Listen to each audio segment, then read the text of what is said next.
100 years ago, nationalists from the Irish Republican Brotherhood took a stand against British rule in the Emerald Isle. The Irish capital Dublin became a battleground and the fight for Ireland's future had begun.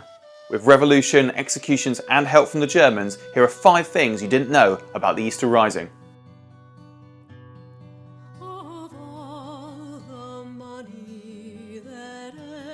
Fact 1. The rebels asked the Germans for help. The Easter Rising took place in 1916, 2 years into World War I. While Germany and Britain fought on the Western Front, the Irish rebel leaders attempted to get German military backing. This was done through an American-Irish Republican group called Clarn and noile, whose members had already established a relationship with German officials. There were some quite audacious plans for a German expeditionary force to land on Ireland's west coast, but sadly for the leaders, this did not come to fruition. After a ship carrying German weaponry was captured, the rebels stood alone. Fact 2. A muddle of dates hindered the rising. By Friday 20th April 1928, the number of British troops in Dublin had risen to 19,000, while the Irish Republic groups had only amassed 1,600 fighters due to mass confusion over the date of the rising. The Irish Republican Brotherhood's military council initially planned to begin the insurrection on Good Friday, but eventually decided on Easter Sunday, confusing the hell out of everyone.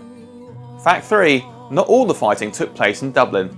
The Easter Rising is usually synonymous with battles taking place on the streets of the Irish capital, but conflict did take place on other sites on the Emerald Isle. The Battle of Ashbourne, County Meath was the most prominent skirmish outside of Dublin and was fought to distract British troops from the capital. Rail links were disrupted and barracks attacked as the fighting lasted for 5 hours before the Irish resistance was eventually crushed by British reinforcements. Fact 4. One of the leaders got married the day he died.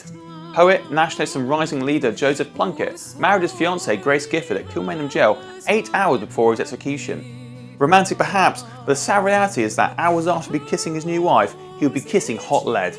Distraught, Gifford wore her widow's mourning clothes for the rest of her life. Fact 5. The executions were as brutal as you would think. To help the riflemen shoot to kill, white crosses were painted on the hearts of the dissenters. Naturally, this was a tough job for the executioners, who were issued with dummy bullets so they didn't know who killed who.